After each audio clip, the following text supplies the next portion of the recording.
চারা সংগ্রহ করার জন্য আসছিলাম এখানে ফল গাছের, তো পেলাম না, তাই দেখতে আসি ঘুরে ঘুরে।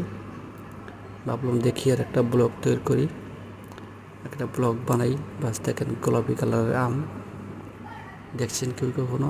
কি সুন্দর দেখুন, তো খুবই ভালো লাগলো ভাই এসে।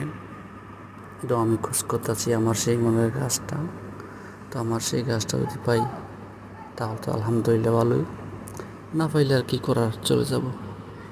দেখুন কি সুন্দর গাছ, আম ঝাঁকে ঝাঁকে ধরা, দেখেন আম খুবই ভালো লাগতেছে। আপনারাও চাইলে এখান থেকে সংগ্রহ করতে পারেন আম। দেখেন কি সুন্দর আম, বিভিন্ন ধরনের ফল, বিভিন্ন ধরনের ফুল, সব ধরনের গাছ এখানে আছে। তো আমি এসেছি, আপনারা আসেন, এসে দেখে যান। আর যারা আমার চ্যানেলটি সাবস্ক্রাইব করেন নাই, পাশে থাকা বেল আইকনে ক্লিক করে দেন। নতুন নতুন ভিডিও যেগুলো আপনাদেরকে দিতে পারি